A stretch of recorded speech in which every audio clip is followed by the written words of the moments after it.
तो क्या भारी भरकम टैरिफ लगाकर ट्रंप फंस गए हैं और अब ये उल्टा अमेरिका पर ही क्या बैकफायर हो रहा है? ऐसा इसलिए क्योंकि अमेरिका के खिलाफ दुनिया भर में लामबंदी तेज हो गई है। एक नहीं, दुनिया के 50 से ज्यादा देश ट्रंप के विरोध की तैयारी कर रहे हैं। और उधर भारत पर लगाए 50% टैरिफ के विरोध में भारत को कई देशों का साथ मिला है। मतलब ट्रंप ने सोचा था कि टैरिफ के जरिए वो अपना हित साधेंगे, लेकिन हो सकता है कि इसका उलट ही हो जाए। टैरिफ से जुड़े सभी मसलों पर बात होगी।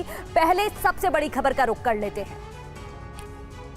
तो बड़ी खबर है, टॉप क्वालिटी और कंसिस्टेंट परफॉर्मेंस के लिए सिर्फ सिल्वर पंप, नाम याद रखना। ट्रंप के टैरिफ बम के खिलाफ दुनिया भर में गुस्सा बढ़ गया है। अमेरिका के खिलाफ 60 देशों की लामबंदी देखने को मिल रही है। ट्रंप के टैरिफ बढ़ाने को लेकर विरोध शुरू हो चुका है। छोटे से लेकर बड़े देश इसका विरोध करते दिखाई दे रहे हैं। अमेरिका के कई मित्र देश भी विरोध में उतरे।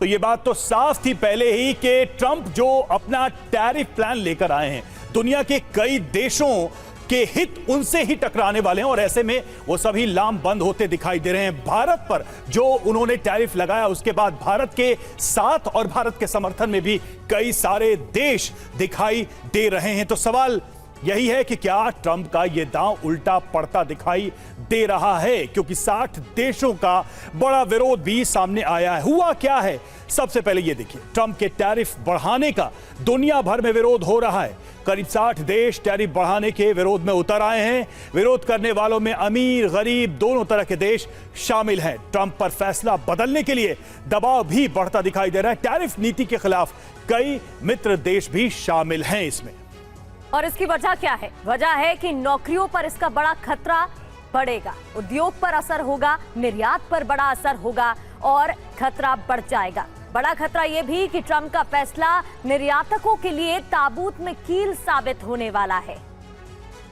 तो ऐसे में सवाल यह है कि ट्रंप इस दबाव को कितने समय तक झेल पाएंगे, इसको आगे कैरी कर पाएंगे, और ये जो टैरिफ के नाम पर जो दुश्मनी मोल रहे हैं वो दुश्मनी कहां तक लेके जाएंगे, चर्चा की करेंगे शुरुआत। हमारे साथ तमाम मेहमान जुड़े हुए हैं। मेजर जनरल अश्विनी सिवाज हमारे साथ, रक्षा विशेषज्ञ जुड़े हुए हैं ब्रिगेडियर शरदेंदु हमारे साथ, रक्षा विशेषज्ञ मौजूद है महेश सचदेव पूर्व राजदूत, और professor Amitabh Singh foreign expert हमारे साथ जुड़े हैं।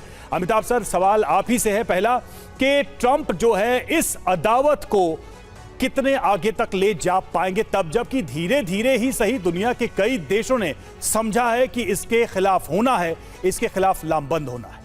देखिए, ट्रंप की ये जो नीति है वो आगे तक जाएगी और ट्रंप इससे पीछे हटने वाले नहीं हैं, जैसा कि अब तक का अंदेशा है। लेकिन कुछ राष्ट्रों के साथ, खासकर भारत के साथ, और मैं भारत को इसलिए इंक्लूड कर रहा हूं कि उसको सिंगल आउट किया गया है, ब्राजील के साथ या ऐसे देशों के साथ जिनके अब तक इनके संबंध अच्छे थे, लेकिन टैरिफ के चलते या टैरिफ को उन्होंने एक जियोपॉलिटिकल टूल की तरह इस्तेमाल किया है, तो हो सकता है स्थितियां सुधरें तो वहां पर ये टैरिफ कम हो सकती है। लेकिन आगे आने वाले समय में आप ये भी देखिए ना, मागा मूवमेंट जो शुरू हुआ था उसका सबसे बड़ा बेसिस था टैरिफ, और इस समय अमेरिका ने 16 गुना टैरिफ बढ़ा दिया है, यानी उनके फायदे। और ट्रंप बार बार कहते हैं कि बिलियंस आने लगे हैं।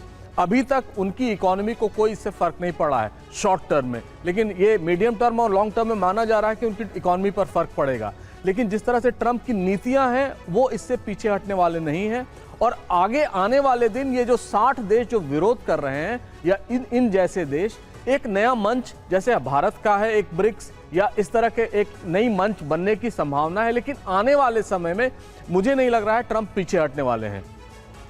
बिल्कुल। और मेजर जनरल सिवाज सर, आपसे मैं समझना चाहूंगी, क्योंकि जैसा कि अभी सर भी बता रहे थे, फिर तो सारे छोटे छोटे देश मिल जाएंगे और वो ये समझ जाएंगे कि अमेरिका तो इसी तरीके के कदम उठाता है और उससे नुकसान हो सकता है। लौटूंगी इस पर, लेकिन इस बीच एक बड़ी खबर, स्विट्जरलैंड से ब्राजील तक टैरिफ का विरोध हो रहा है। ट्रंप से टैरिफ में बदलाव करने की मांग की जा रही है। ब्राजील ने कहा है कि ये ब्लैकमेल बिल्कुल स्वीकार नहीं किया जाएगा। और जैसे कि हम चर्चा कर रहे थे, स्विट्जरलैंड से ब्राजील तक अब टैरिफ का विरोध हो रहा है। ये सभी देश टैरिफ का विरोध कर रहे हैं और ना सिर्फ इसका असर इन देशों पर पड़ेगा बल्कि यूएस पर भी इसका असर पड़ेगा। कैसे, वो भी आपको बताएंगे। ब्राजील ने क्या कहा है कि ये ब्लैकमेल बिल्कुल स्वीकार नहीं है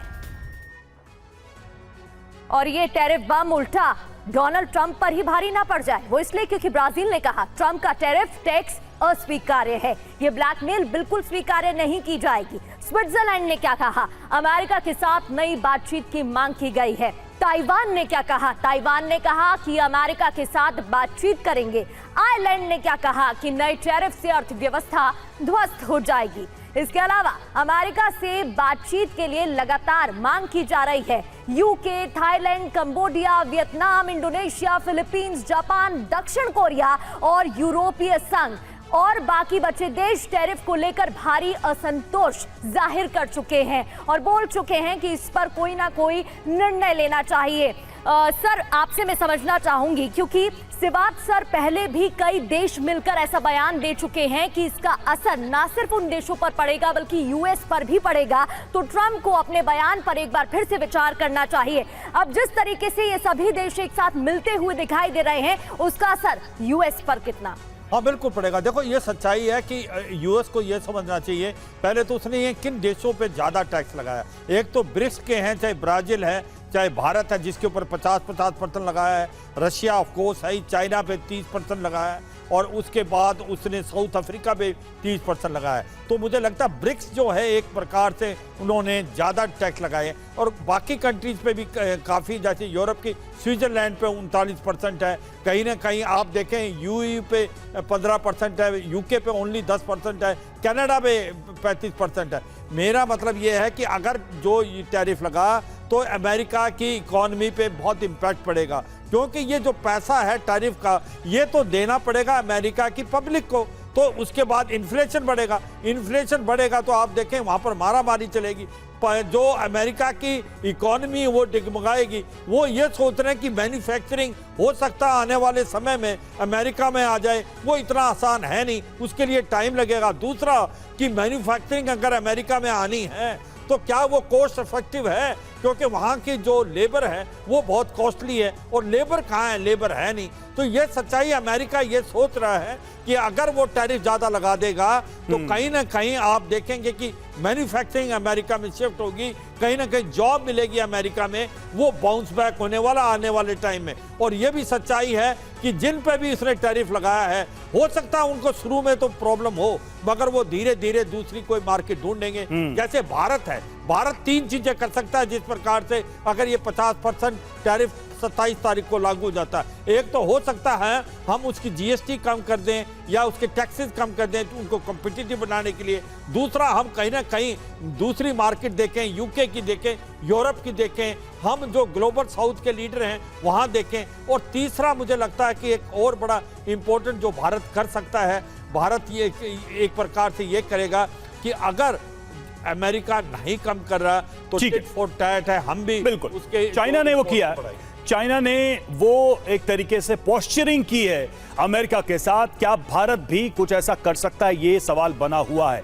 और देखिए, टॉप क्वालिटी और कंसिस्टेंट परफॉर्मेंस के लिए सिर्फ सिल्वर पंप, नाम याद रखना। पीएम मोदी और रूसी राष्ट्रपति में फोन पर बात हुई है इस बीच, और अमेरिका से टैरिफ वॉर के बीच बातचीत अहम है। पीएम मोदी ने सोशल मीडिया में पोस्ट करके ये जानकारी दी है और भारत रूस संबंधों की मजबूती पर बात हुई, ये पीएम मोदी ने कहा है। तो राष्ट्रपति पुतिन के साथ बातचीत की जानकारी खुद पोस्ट करके सोशल मीडिया पर प्रधानमंत्री ने दी है और ये बातचीत बेहद महत्वपूर्ण है इस सिचुएशन में, जब एक तरफ अमेरिका से टैरिफ को लेकर टकराव है, वहीं उसमें एक बड़ा कारण जो ट्रंप ने बताया वो रूस है और रूस के राष्ट्रपति के साथ इस सब के बीच प्रधानमंत्री की बातचीत।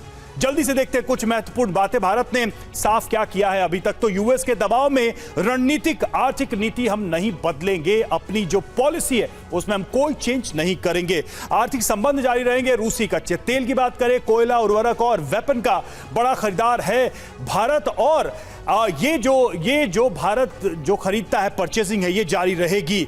डॉलर रहित व्यापार, जी हां, पश्चिमी प्रतिबंधों के बावजूद रूस से दिरहम, रूबल और रुपए में भारत डील करता रहेगा। आपको याद होगा रूस पर सैंक्शन के बाद से ही यह तरीका अपनाया गया था। रूस से कूटनीतिक संबंध की बात करें, तमाम दबाव के बावजूद यूएन में रूस की निंदा करने से भारत का परहेज, यानी कि रूस का कम से कम यूएन के टेबल पर भारत का समर्थन वहां दिख रहा है। तकनीकी डिफेंस रिश्ते, भारत रूस को अहम IT, electronics, dual use technology दे रहा है, रूस की मदद कर रहा है। ये सारी बातें ट्रंप को खटकती रही हैं और आपको याद होगा कि रूस को एक बड़ा बहाना बनाकर सेकेंडरी टैरिफ ट्रंप ने लगाया भारत के ऊपर। सवाल यही है कि क्या अपनी इस नीति में ट्रंप आगे बढ़ेंगे? आगे की खबरें बताएंगी प्रगति। बिल्कुल, और रूसी राष्ट्रपति पुतिन का बड़ा बयान भी सामने आ गया है। फोन पर बातचीत हुई, प्रधानमंत्री नरेंद्र मोदी ने जानकारी साझा की और इस बीच रूसी राष्ट्रपति पुतिन का बयान आ गया है, जहां उन्होंने कहा है कि अमेरिकी टैरिफ पर भारत के साथ है रशिया, भारत को हमारा पूरा सपोर्ट है। ये ट्वीट भी आप देख रहे हैं व्लादिमीर पुतिन का, जो ट्वीट कर उन्होंने जानकारी दी है कि भारत को हमारा पूरा सपोर्ट है। अमेरिका ने भारत पर 50% टैरिफ लगाया, जिसके बाद ही भारत और रशिया के बीच बातचीत भी हुई है। प्रधानमंत्री नरेंद्र मोदी और पुतिन के बीच फोन पर बात हुई है। इसको लेकर पहले भी रशिया की तरफ से कहा जा चुका है कि ये बिल्कुल ठीक फैसला नहीं है। हर एक देश के पास इतना हक होना चाहिए कि वो अपने आप टैरिफ कहां लगाना है और किससे व्यापार करना है वो खुद चुन सके। बिल्कुल, तो दोनों की दोस्ती बरकरार रहेगी। मैसेज यही है कि ये दोस्ती हम नहीं तोड़ेंगे। पुतिन ने कहा अमेरिकी टैरिफ के खिलाफ पूरी तरह से भारत के साथ है। इसके अर्थ क्या है? खुलकर भारत की स्वतंत्र नीतियों का समर्थन कर रहा है रूस। विश्व शक्ति संतुलन में भारत की भूमिका पर भरोसा है। अमेरिका के खिलाफ नई विश्व व्यवस्था की ओर कदम ये माना जा रहा है और यूएस के आर्थिक दबाव से बचने की वैकल्पिक व्यवस्था भी की जाएगी। ब्रिक्स वैश्विक दक्षिण देशों की एकता को इससे मजबूती मिलेगी। तो कुल मिलाकर ये सारी बातें ये बता रही हैं कि जो ऑप्शनल रूट्स हैं ट्रेड के, वो खोजे जाएंगे, बनाए जाएंगे। शरदेंदु सर, अभी एक लिस्ट की हम बात कर ले, जो ट्रेड डेफिसिट है अमेरिका का, वो जो टॉप 10 कंट्रीज है जिसमें भारत भी है, वो सबके साथ है, एक देश को छोड़कर लगभग 9 देशों के साथ। यूरोपियन यूनियन है, ब्रिटेन है, ये सब देश है।